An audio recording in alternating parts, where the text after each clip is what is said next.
What's going on, trading family? So, we're going to talk about what happened this week regarding the rate decisions from the Bank of Canada, the Federal Reserve, and the Bank of England. Okay, so you guys, after this video, you should get a clear picture on what's going on and also how to take advantage of this moving forward. Okay, so hopefully, this video is very helpful. If you guys enjoy this video, give me a like. Also, give a subscribe as well. So hit that notification bell too, because when I send out these videos, you could get alerted so you can actually prep for it as well. Okay, guys. So this is just inside my private Discord group community. This is where we pay attention to fundamentals. Everybody trade live with me as well for all the sessions. We focus on important economic data and events. The course is also included in the membership if you guys want to get better with fundamentals. Okay, guys. So let's start this off with the Bank of Canada, right? So on the 17th, we had the Bank of Canada's rate decision. They did cut rates by 25 basis points. All right, guys. The reason why they did it, which is important, because if we could understand why they did it, now you can understand moving forward what to pay attention to. All right. So growth was actually lower than expected. It's in contractionary mode in Q2, right? So when you're paying attention to Canada's GDP data, when you're paying attention to growth data, you're seeing it that it's actually lower. It's causing a lot of uncertainty, okay? And then also the labor markets, unemployment is rising, like damn, negative 7.1%, job losses in the building as well. Insane, right? So we're seeing the slow pressure in the UK, in the Canada's economy, right? Inflation, right, is also easing very well. Okay. And this is due to the fact of keeping those high interest rates. We're seeing it actually put stress on Canada's economy, right? And also the removal of retaliatory tariffs, right, from Donald Trump. The fact that they removed those tariffs gives the breathing room for the Bank of Canada to now cut rates, right? They're not in, oh, let's wait and see what happens with tariffs no more. So now with the guidance, right, the decision was anonymous. They really don't want us to know their decision, but it was a clear dovish tilt, right? From, I know that when we get those rate decisions, right, you see just nothing but a bunch of headlines coming out. So I just make it a little easier for you just so you can get the bigger picture. All right. So overall, it was a dovish tilt. The Bank of Canada opened further easing if downside risk proceeds, right? So meaning if economic data continues to decline, we're seeing growth concerns, they are willing to cut rates and they won't hold back from it. So that's an active dovish tilt. So market impact, we saw that the CAD currency did get softer, right? If you're looking at USD CAD buys, right, CAD JPY, we saw CAD JPY push lower due to the weaker CAD market from the rate decision. Now moving forward, right? Forward focus. What do we pay attention to moving forward, which is extremely important when you're paying attention to these events, right? So it's about focusing on economic data that impacts the central bank's decisions. So we can see that inflation is going to be a focus. Will it continue to ease, right? Or we see it hold. Labor data, are we going to see more weakening in the labor markets, and trade developments, right? And trade, if we see tariffs become more of an issue as well. So if we continue to see weaker data, that's going to potentially increase the odds for another cut in the Bank of Canada's October's meeting. Okay. So now moving forward, go to the calendar, check off when is Canada's CPI, when is Canada's labor data, right? When is Canada's growth data? If we see a trend of that data coming lower, that's going to increase the odds of a cut. If we see that those numbers come out higher, they're not going to hike rates, but they may potentially look to pause rates. Okay. So that's what we focus on moving forward. Now let's get to the better part, the Federal Reserve rate decision. Okay, guys. So when you're reading this stuff, make sure you take notes. Okay. If you guys want, pause the video, write the stuff down so you can understand what to pay attention to, because you're going to tend to forget. All right. And that's going to be the problem. So the Feds did cut rates by 25 basis points. And we did have a descendant, that was Marion.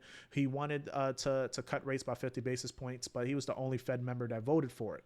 Right. So why they did it. So like, I like to keep this format so everything can be very, very clear and simple. Let me know in the comments also if all of this makes sense to you or not, and what are you confused about as well. So put that in the comment and I'll write it to you. Okay. Cause if you're confused and you don't ask, I can't help you. So that's how you learn. You ask the question, I help you figure it out. Then you have another question, I help you figure it out. You have another one, I help you figure it out. That's how you get better. All right, guys. So when it comes to this, right? Growth, the economy is moderating, but actively weaker. We're finally seeing weaker growth data. Now, looking at the labor markets, we're seeing that labor is actually declining. A lot of the noise of previous NFP prints, we're seeing that those revision numbers are lower than expected, signaling that the labor markets is kind of worse than expected. Inflation is still elevated, right? The past 2 months we've been looking at inflation data is actually still pushing to the upside, right? And that's actually a concern. That's one of the reasons why the Feds is giving us that cautious approach, okay? But the overall trend of inflation still to the downside, all right? And looking at the guidance, right? So the same thing, it was a lot of headlines coming out. And when you trade live with me, we do focus on the rate decision together, right? We listen to what Jerome Powell says, and I give you the commentary if it's hawkish or dovish. Oh, this is important. This is where trade comes to. So I do all of that as well. But overall, the bigger picture is still a dovish bias, while the Fed's signaling 2 more rate cuts for the end of this year, October, December, right? So still, there's caution on inflation, right? That's still one of the main issues. And Jerome Powell was pretty blunt enough telling us that they're going to remain data dependent, all right? And that's what's causing that cautiousness in the markets. Like overall, we see weaker dollar, right? And we see stronger equity markets that give us that dovish reaction. And I'm gonna look at the charts afterwards, and I'm gonna brush up on why we saw the moves that we did see that day. But just to give you guys the word text, right? So you guys can know what to focus on. Now, moving forward, remember, look at the calendar. The inflation data is going to be important. Labor data is going to be important, okay? If we see that the labor markets is actually coming in lower, worse than expected, weaker inflation, the Feds ain't going to have no choice but to cut interest rates, right? So that's what's going to be the focus, is focusing on those data prints. We need to see if the data actually give us reasons for 2 more rate cuts this year. All right, that's what's going to be the focus moving forward. Now, we did have the dot plot, right? So for you that don't know the dot plot, it's just giving the future projections of where they expect interest rates to go at the end of the year. All the members vote where they expect interest rates to go. So this dot plot was actually showing in the near term, the median term, that inflation is lower than what they previously thought. So that was the dovish outlook for the markets from the data. When the rate decision came out, they cut rates by 25 basis points. But the reason why dollar got weaker was because the dot plot showed they was expecting more rate cuts than what they previously thought from the dot plot. All right. So what does this mean? The Fed sees a faster path of easing in 2025 than they did in June. All right. Cuts are likely to continue throughout 2026, but it's still more gradually, right? Because after that, they're kind of remaining more neutral. So the key takeaways, right, is because they're expecting 2 more rate cuts this year. So just remember that. And then, yeah, you guys could read this as well. But let me just head to the Bank of England. So what the Bank of England did, and through this too, you're going to understand that the central banks all have a goal, but each economy has their own problems. And the central bank is trying to solve that problem that's different for each economy, right? So now with the Bank of England, they held rates. They didn't cut rates. They held rates, right? But the vote split was at a 7-2. Right. So the vote split is what matters the most for the Bank of England, showing how many members are voting to hold rates or cut rates. So if the members vote more for a cut, that would normally weaken the currency. OK, just so you guys could add that too. But quantitative tightening slowed. Let me ask you guys a question. Quantitative tightening, is that stronger for a currency or is it weaker for a currency? Let me know in the comments. All right, what you guys think about that. So you probably didn't expect a question, but hopefully you guys are paying attention to your fundamentals. All right, guys.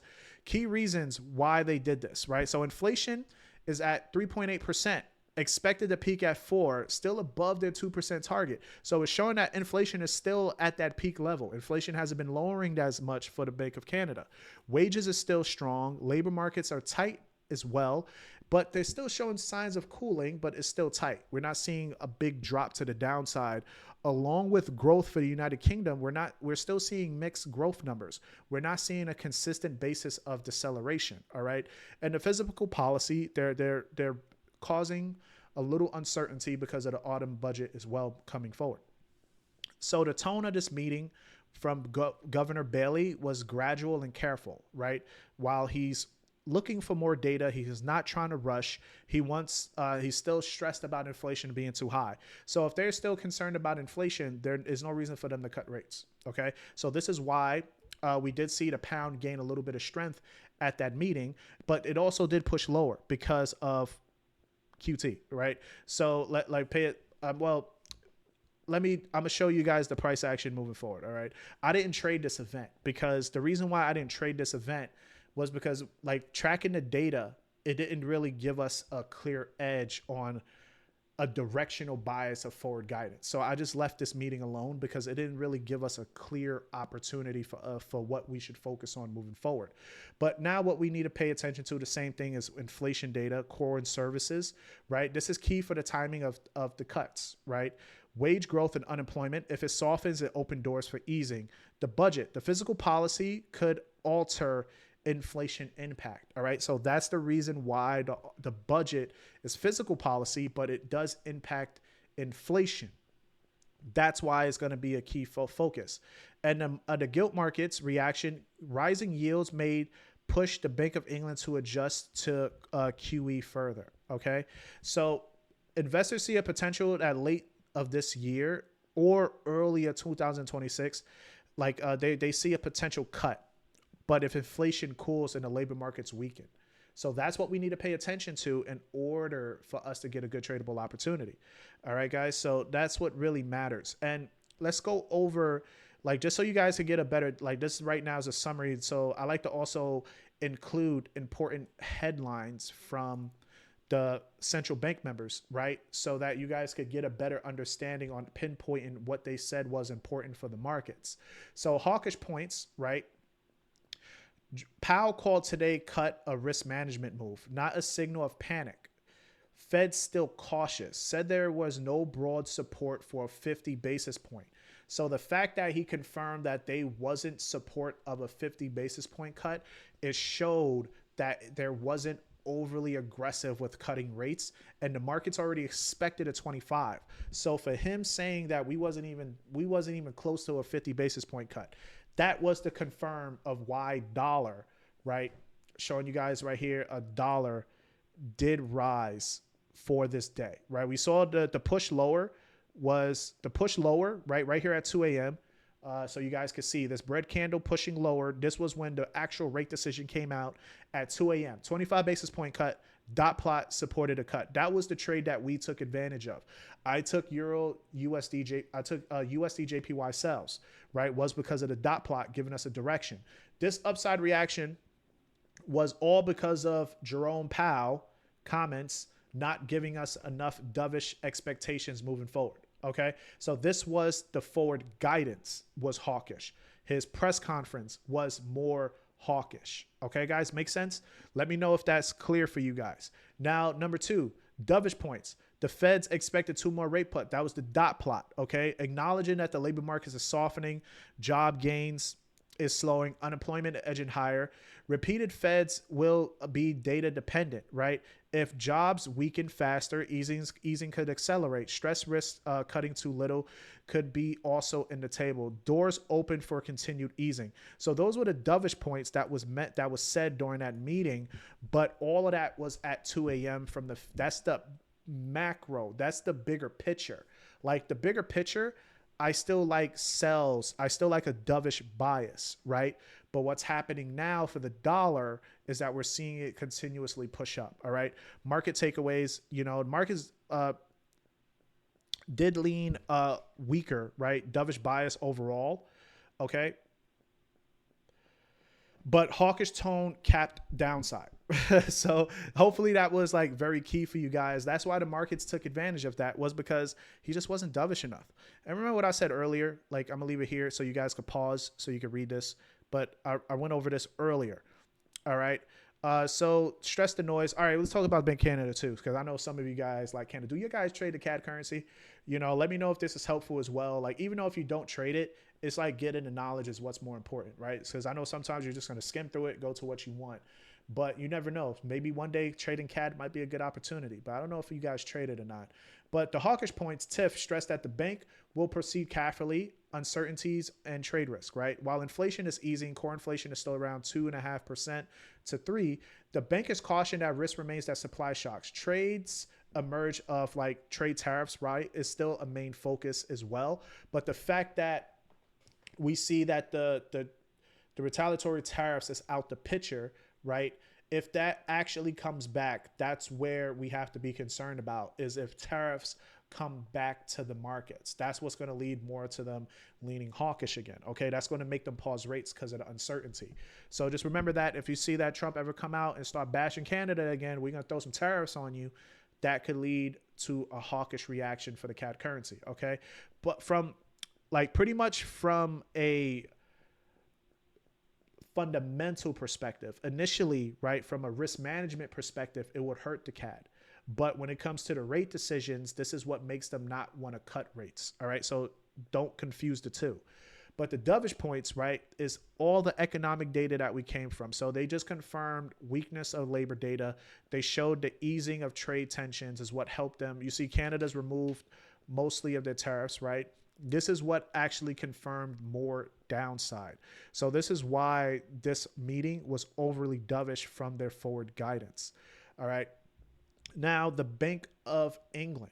Okay. So what he said was hawkish. He emphasized that inflation is still too high. Like a comment like that from a central bank member, it makes the markets one-sided. Okay.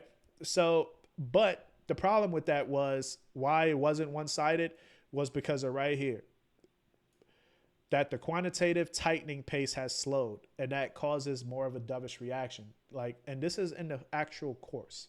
So usually what, like when you go through the course, you're going to learn about quantitative tightening, quantitative easing, right? And then it actually happens. You're like, oh, shouldn't I make that currency weaker? Oh, okay. Now it makes sense, right?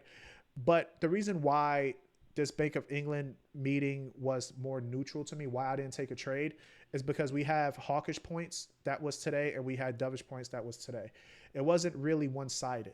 All right. So that's one of the reasons why I remain patient, but also stressing, right, gradual and careful when it comes to rates. And the autumn budget is more of the focus as well. The dovish points, right, we understand that the two members did vote for a 25 basis point cut, right? The growth outlook is soft. That was confirmed, and a little bit of easing in the labor markets, but they still need more data to come, right? So overall stance cautious with a mid dovish tilt, right? So Bailey and the majority held rates, but slowing QT, right? So the slowing of QT is what's really important. All right. So I definitely let me know if you guys pay attention to quantitative easing and quantitative tightening. I know it seems like big words, but I just want to know if you guys actually focus on that. Okay, because it could lead to really good tradable opportunities moving forward. Just the slowing of QT, okay, is what's really important moving forward, especially for the Bank of England. So now, went over the dollar, right? But what's really going on with the markets? We're not really seeing a big edge this week, but at least looking at the dollar, you had an idea of why dollar was stronger. But now when we look at the stock market, right, I'll just show you guys NASDAQ. We were still approaching all-time highs because the bigger picture is still rate cuts. Okay. That's what's still giving us the direction.